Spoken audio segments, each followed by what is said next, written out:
Hey there, and welcome back to another episode of A Cup of Joe. My name is Joe Escobedo, and I'm very, very excited. I have a good friend of mine who is probably one of my favorite marketers here in Southeast Asia, probably one of the most handsome. He is David Fallarme, who is the head of marketing in Asia here in HubSpot. David, always enjoy catching up with you, my friend. Hey, yeah, it's good to be here, Joe. And I like that you said probably because I can say that I'm talking to most definitely the most handsome marketer in Definitely, Southeast without a doubt, Asia. yes, without a doubt. I mean, look That's at you, that man. shirt. It's just fashion right there. It screams fashion. So, David, I know we've been, catching up for a while now, and one of the things that we've been kind of brainstorming recently or noticed, particularly in Southeast Asia, was the concept of these marketing cliques. And we'll have a discussion around what that means and kind of, you know, by marketing cliques, there are different types of groups. We talked about earlier, there's, people who are at MNCs, who are in startups, who are in tech. But what are some of the marketing cliques that you've seen in Southeast Asia?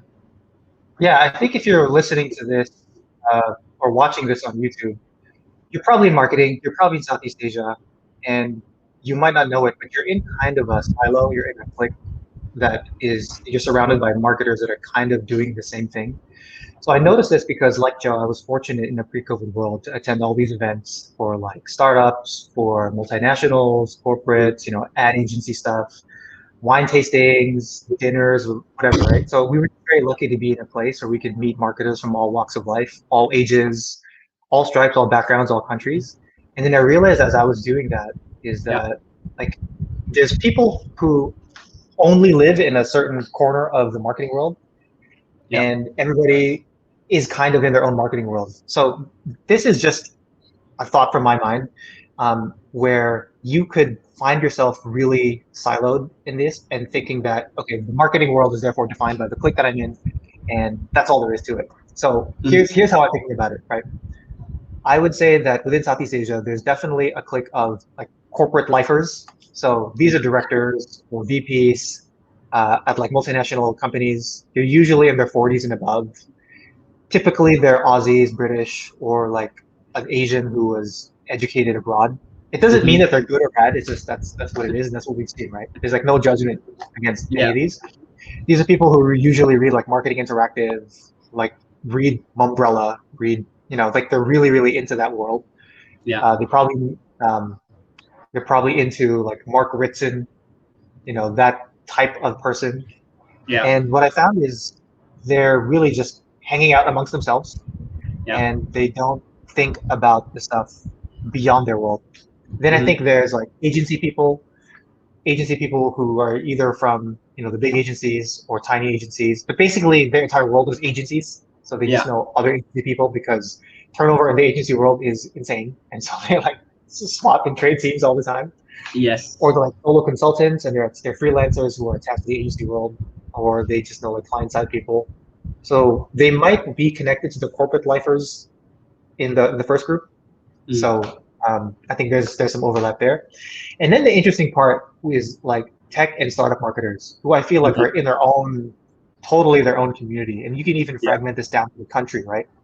So these are folks who like read TechCrunch, read Tech in Asia, Mhm. um, who follow Silicon Valley really closely.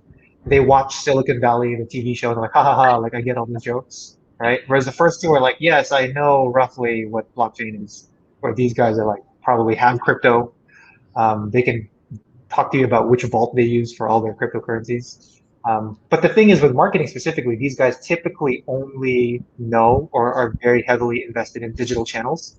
Mm. And there's a strain of like, they look down Yeah. on advertising in magazines, advertising on TV, billboards. You're like, oh, you dinosaur! I can't believe you like sponsor a conference and have a booth. I can't believe you do that. You're so stupid, right? So Yeah. there's something around that. Then I think so. That's three. Then you get into like regional marketers. So it's kind of a mix of all the above because it depends on the Yeah. region that they cover, the type of company. But they usually work for an American company. And so sometimes you'll see, I mean, this is kind of like me, right? So I'm not American, I'm Canadian, but kind of the same thing to be to be honest. Yeah. So they're like in Southeast Asia, and they bring over a lot of that North American feel to their marketing, Mm. and it's a lot of bringing over what's working in the West to Mhm. Asia. And so there's a lot of that in terms of the conversation. Then the last group that I found, and Joe, I'm totally open. to having a discussion around where you think I've missed something or where we can expand or contract some of these. Is like, if you're a marketer in a Google, Facebook, Microsoft, you kind of live in your own bubble of those people just because they're such huge companies. And this is not a good bad value judgment in these clips. But I find that marketers who work at Facebook just know other marketers at Facebook and Google. So big company people who kind of just keep to themselves, don't do the event circuit even. They don't really bother going to meetups. So their network inside the company is so big already. So I just thought that was interesting.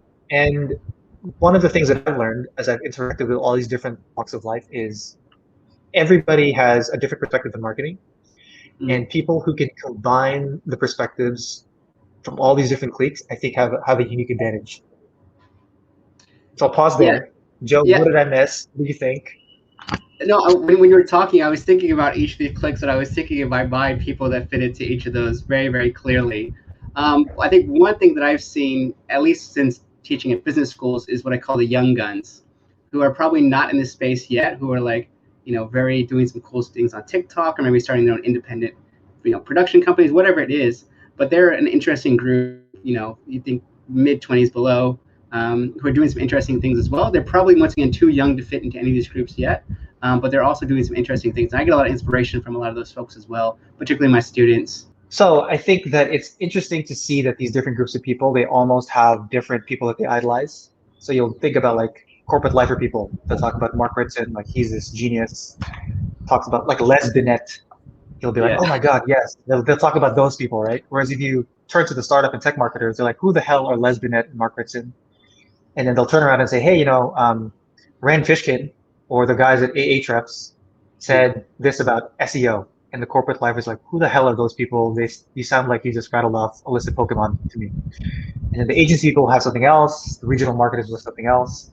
Everybody seems to be split on their love/hatred of Gary Vaynerchuk. I think that's an interesting one. Yeah. Where some people will say that he's a charlatan, he's just scamming people. But on the other hand, he runs a pretty successful agency, and he's built a pretty huge social following. So take from that what you will.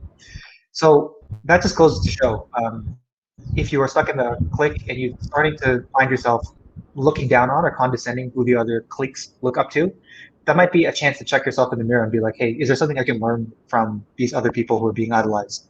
Or am I pigeonholing myself and narrowing my view of the world? Because the people who have a good perspective on all these different things are the ones that have the best operating model of how marketing works. Therefore, they're the ones that can drive business impact for the company. Yeah, I definitely want to hear which clique you think you might be in part of. I think I'm kind of the anomaly because I don't feel like I really fit into any. It's like going back to high school as me. I wasn't like the smart kid. I wasn't like the jock. I wasn't like the rebel. I was kind of like the kid who like moved in and out of groups, kind of like a cultural chameleon of sorts.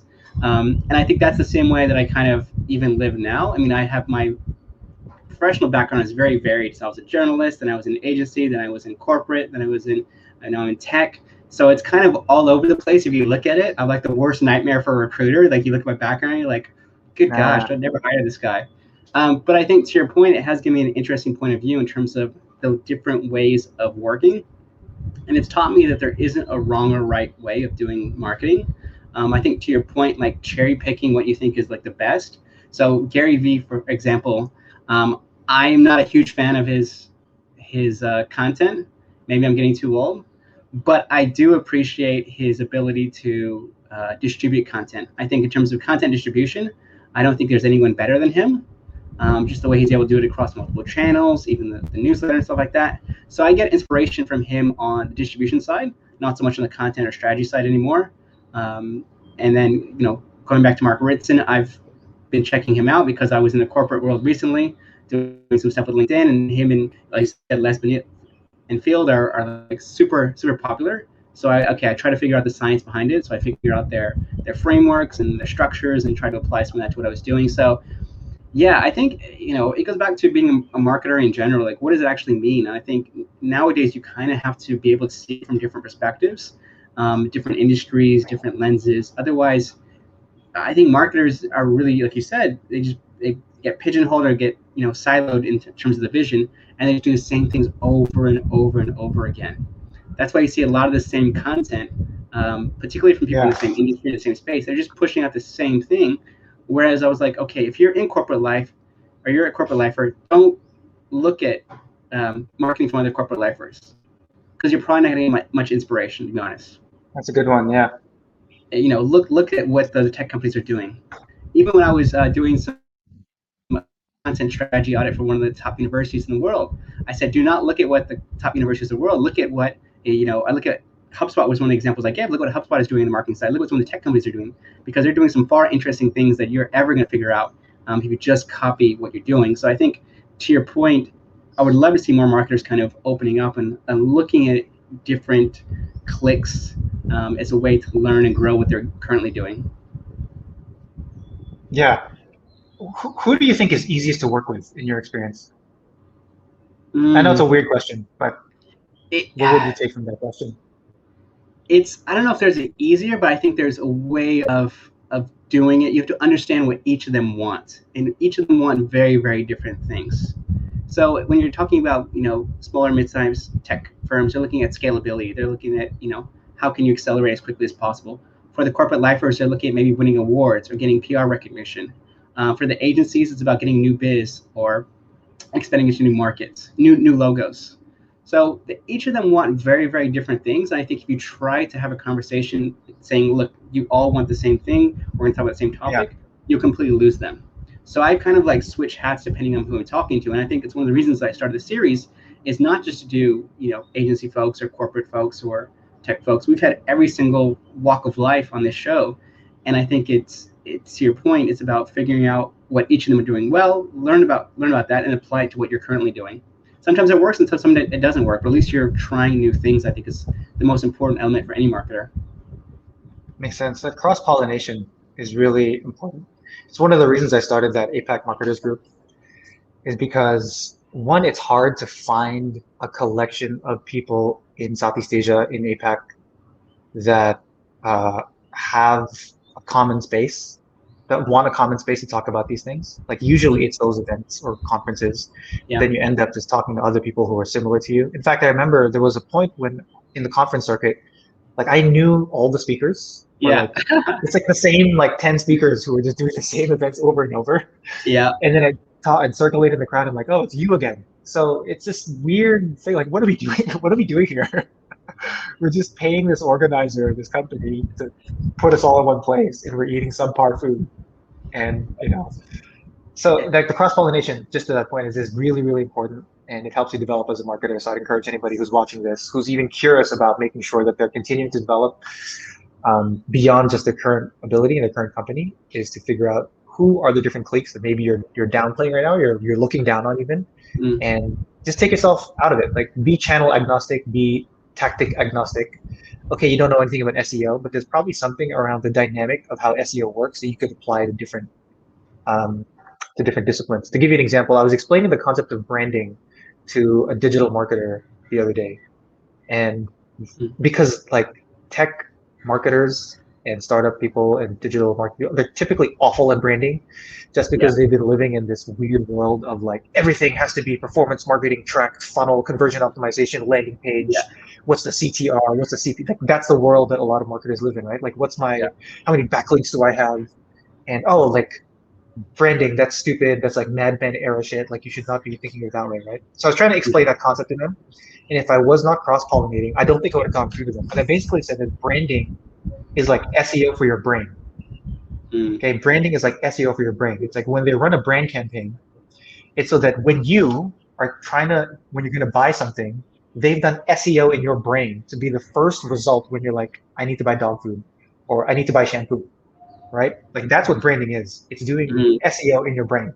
Yeah. So it doesn't make any sense for you to be like, oh, that billboard is driving results. Like, okay, fine. But it's kind of like a backlink campaign to creating a lot of impressions in your mind.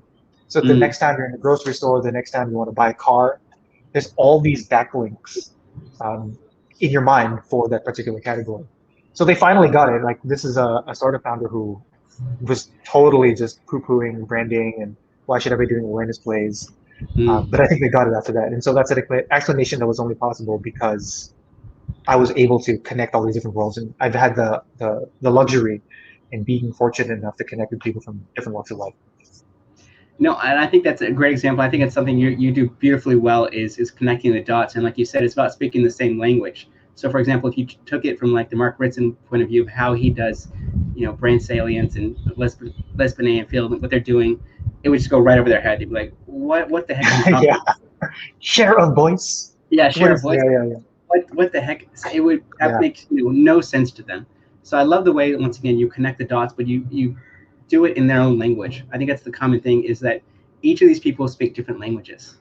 So it's important to identify the languages they speak and seeing how you can pull in those references, which I think once again you do incredibly well. I think you did last year with my class, and they loved you for that. But it makes things tangible for them. Another thing that I think it's important, not only in terms of learning and development, but also in terms of relationships, because this is something I think most marketers are quite poor at is relationships. And you look at the classic agency versus client example.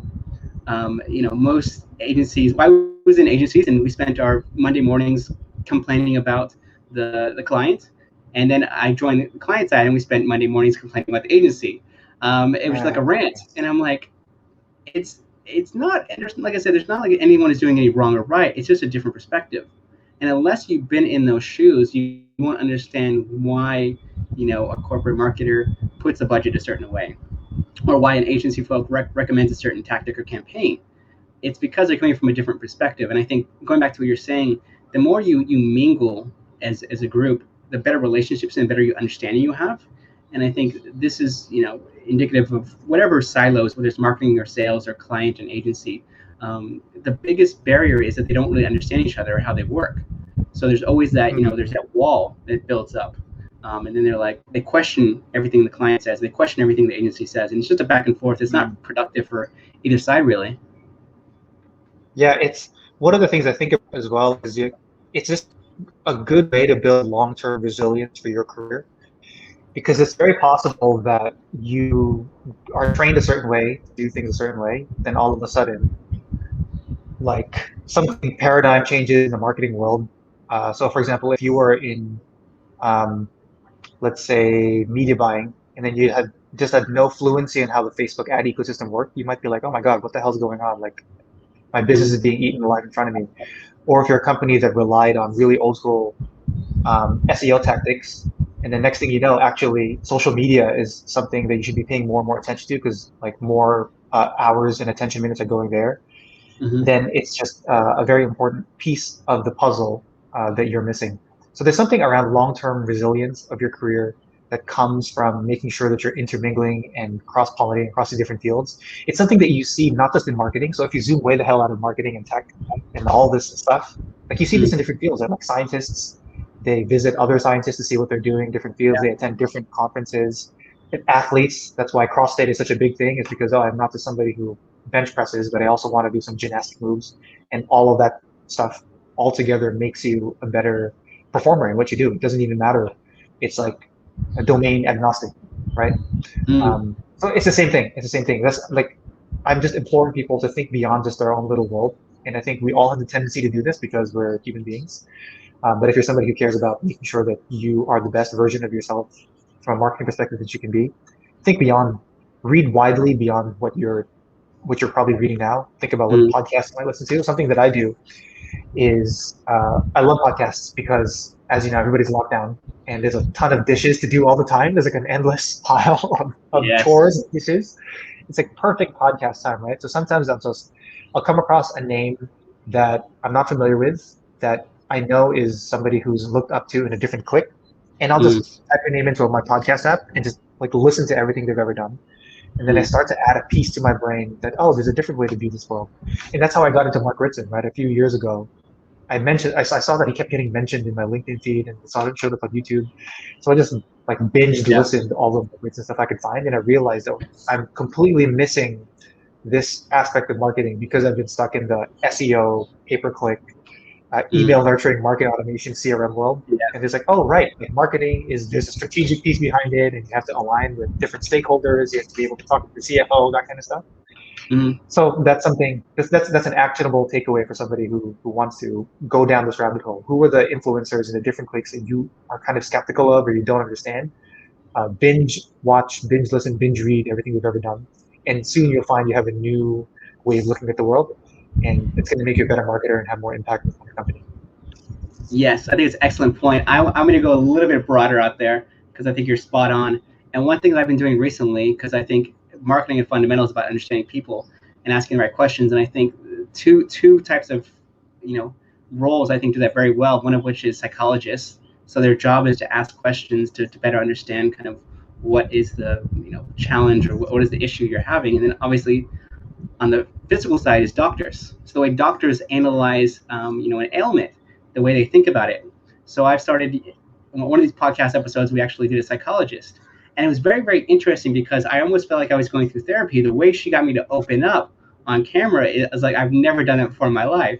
So I was like, there's got to be a trick behind what she's doing or a process, because I think that was an eye-opening experience for me is talking to her and understanding the way she was able to calmly get me to open up and probe and ask the right questions in a very kind of deft way, really opened my mind and saying, okay, can we apply some of these principles to marketing? Because at the end of the day, marketing is about understanding people, about satisfying their physical and emotional needs. And I think those two groups do it obviously better than anyone. That's why they get paid probably more than marketers. Mm. Yeah, let me pose a question to you, Joe. So you teach a class of digital marketing students, Yes. and then you've also worked with people who are mid-level and the senior level. Is it fair to put like a generational difference on it? Like, how do you think about different generations and their approach? Is it like Gen Z thinks a certain way, millennials think a certain way, Gen X and boomers think a certain way? Do you see like a contrast between those groups? Yeah, so interesting you bring that up. I mean, I've been across the spectrum in terms of education. So one of my former clients was one of the major tuition centers in Singapore. So they taught mostly primary school children, and then now I'm teaching for one of the top business schools in the world. But I also teach a lot of the CEOs and Fortune 500 executives, and so I've seen the full spectrum in terms of groups. And I think that's why I always get a bit frustrated when I see these like very clear cut, like Gen Z is this way, millennials is this way, because I don't think there is really a clear-cut approach. I think that, yes, the only difference is the ability or when they received access to, for example, digital or the internet. So, for example, people my age and older, they only got the internet when they're maybe, maybe late teens, early 20s. So some of this stuff isn't inherently quickly to learn, versus my 5-year-old and my 2-year-old can map out the iPad better than I can. So I think that just because, once again, they're not smarter, they're more curious, but because they've had early access to this. So I think that is where the younger generation have an advantage. With that said, though, I still see a lot of hungry executives who are, maybe mid-level, senior level, who still want to be, on top of the game. And I think that's where the concept of reverse mentoring has become so important.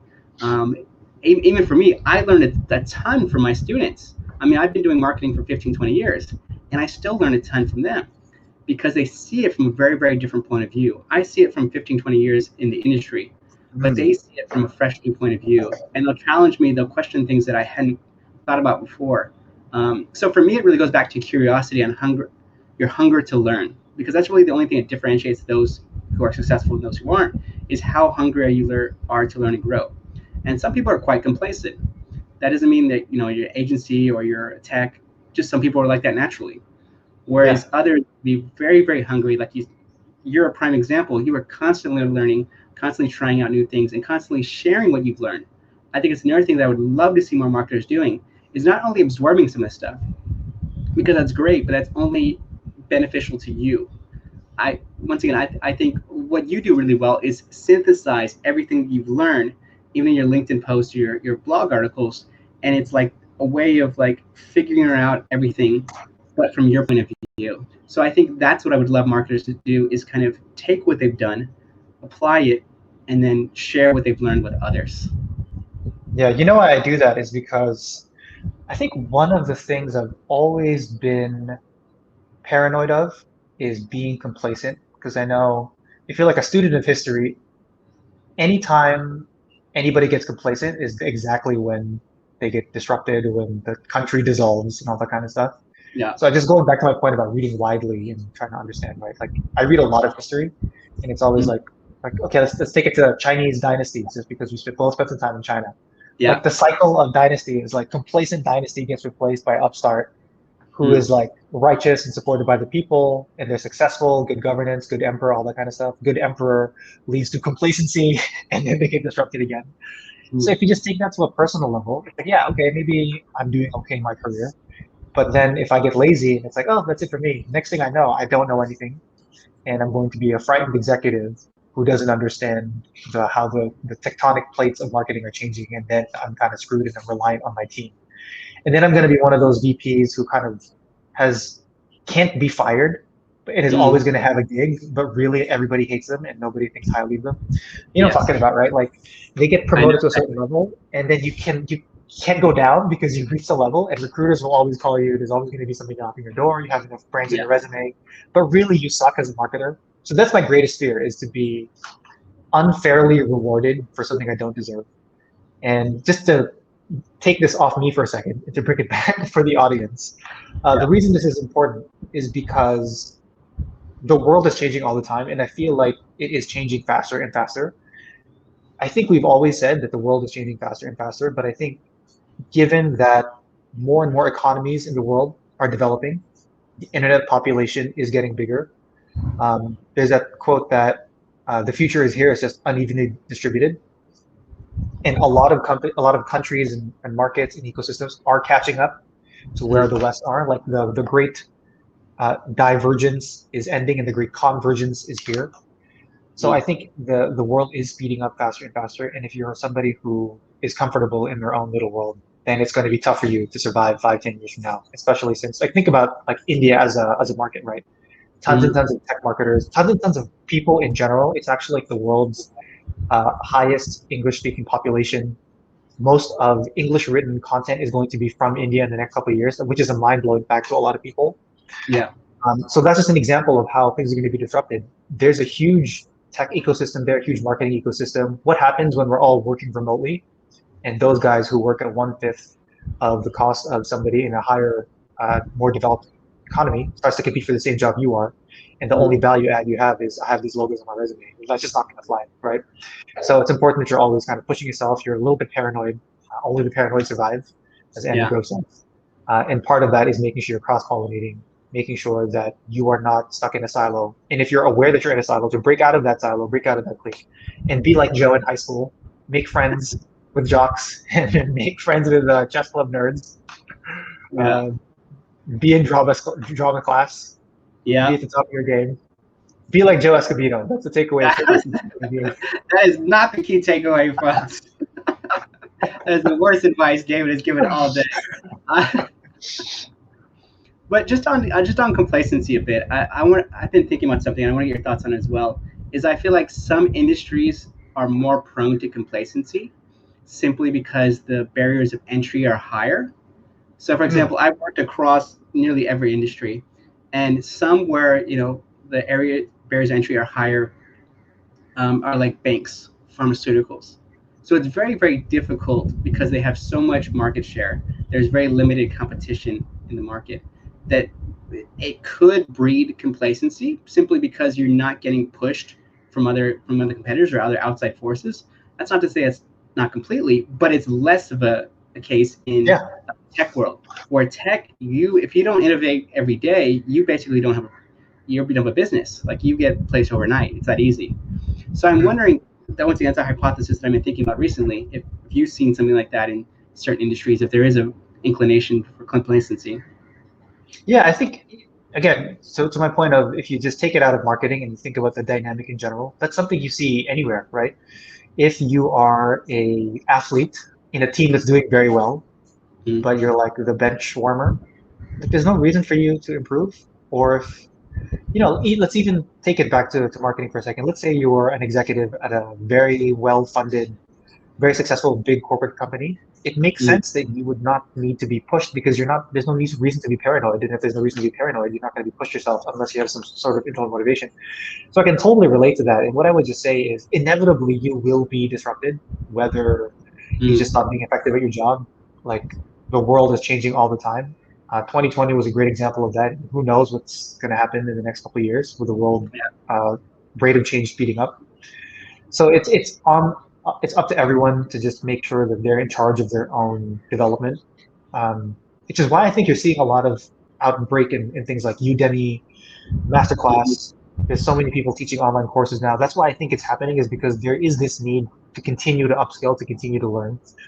Um, and so if you're not making it upon yourself to do that, then it's inevitable that you will be disrupted. You'll be complacent now, you'll be comfortable for a while, but next thing you know, you're outdated, and it's going to be tough for you to keep finding Yeah, interesting projects to work on. absolutely. And so I'm guilty of adding to that because I created my own masterclass recently on Hey, creating. it's all good, man. Yeah, nothing wrong with that. So I think, I think to your point, it's people have realized during COVID that everyone is replaceable. And I think that's important to remember. I mean, I've been fired in my career before. Maybe that's a story for another time. But I think that opened my eyes to think that, like, I could be laid off at any time. And so I think it's important, go back to what you're saying, is that having that paranoia will push you to better yourself. Otherwise, you're like everyone else who happened right when COVID hit, and they just kind of cut tons of jobs. They never expected it. And that's the worst position to be in, to be honest. That is a Yep. terrible, terrible position because, like you said, you don't have the knowledge, you don't have the skills, you don't have the network. You're basically trying to claw your way out of a deep hole. And I've been there before. It's really, really, really tough. So I think, to your point, once again, start building those network because you never know where you're going to end up as well. I was just speaking to a friend a minute ago. She came from a very successful fintech company. She left that. Now she's in an agency and loving it. So Mm. you never really know where you're going to end up in your career. So don't really think badly about one particular role or industry because chances are you could be in that in a few years. Yeah. You know how I've said that if you're in one of the cliques, you look down on the other cliques? Is that just my own projection, or can you identify with that, or have you seen that? I think it to some extent. I think it's more what I've seen in client and agency. Tech, I think people still admire because you see all the headlines of, like, Amazon and Alibaba. So Oh I yeah. think they're still a bit more, have a better reputation. For some reason, agencies get a bad reputation among all these clicks here. I think they probably get the worst. Um, and there is some validity in some That's of the those. job. It's just the job. That's the But I think, job. You're supposed to be the bad guy in some cases. yeah, but I think that's where agencies can probably change. And this is probably another conversation our day. Is when I started my company, I was very clear that I didn't want to be an agency because most agencies are yes men or yes women. And I think for me, if you're paying me to be a consultant, then you're paying me to not only tell you what's good, but also tell you where the gaps are in what you're doing. So I think when you do it at that level, I think for me, hopefully my clients agree, but we're on the same level. They don't see me as someone who they just bark orders at. They Mm. see me as someone. Even recently, they had a big campaign that went out. They said, "Joe, can you just check the headline and make sure it's okay?" And I said, "Yeah, sure, happy to do that." So I think that for me is where I'd like to see a lot of agencies move up to, is the point where it's not just pushing orders to, which I've been in that position before, but in a position where they actually look to you for actual feedback and different insights on what you're doing. Yeah. To take it back to your thought around make sure you're growing your network, you were somebody who I constantly ran into whenever I was doing random meetings around town. And I guess you're probably thinking the same about me. He's like, oh, it's this guy again. What is your process for making sure you're growing your network? Let's say post-COVID, like in a world where you're not doing speaking gigs or going around different meetings. It's as we've established, it's an important thing. And how if you seem to be good at it, what's your process for that, and what can people take away? So it's very funny. I always laugh at people talking about my network now, and I think, yes, to your point, we used to see each other all the time because I told this story recently. When I first came to Singapore, I didn't know anyone. I know zero people. I was coming from China, which at the time had a really bad stigma. So no one wanted to hire me. No one wanted to meet with me because at the time, coming from China, they're like, you don't know anything about us. Like, China was not at the rise yet, so it wasn't even on the radar. So essentially, I tried to request meetings, coffees. No one would meet up with me. So going back to what you're saying, I tried to find areas of closeness in terms of familiarity. So I initially got on LinkedIn and I said, okay, who graduated from the same university I did? Because I found that initial connection, My response rates for meetings and coffees went up significantly because we had that initial connection. So I think that's one thing that helped me build it initially, is to find people with the same background. Maybe they went to the same university, or they worked at the same company. That's what I used when I had zero network, because once again, just being Joe Escobedo is not enough. I got rejected all the time. So I think that helped in the beginning. And then once again, I think I just try to raise my hand as much as possible. I think so. I have done, gosh, I don't know, nearly 100 talks over the past few years, many of which were unpaid when I started the business.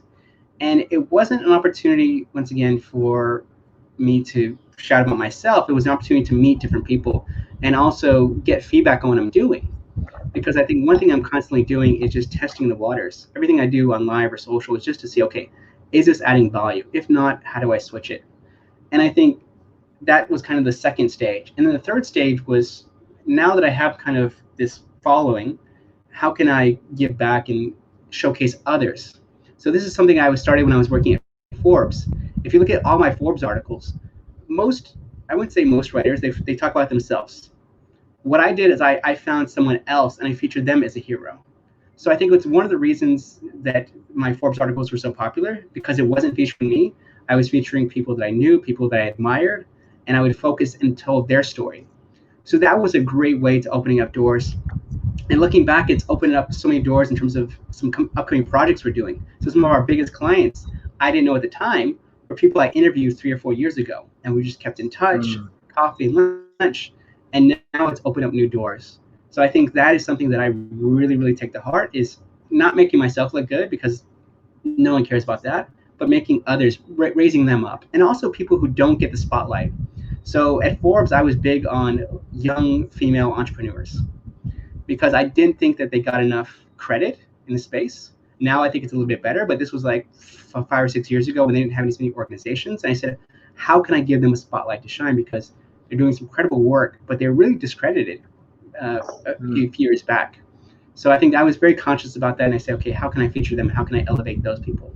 And just organically, 5, 6 years later, now people are like, Joe, you should run a recruitment agency, or you should run, all these different agencies because your network. I'm like, it's taken me a while to get here, for sure. Yeah, I love that, because for those of you who are listening or watching and want to approach the following of Joe Escobedo, there's something in there you said, which is like, you want to give value, or you want to make sure you're helping them, you're featuring them.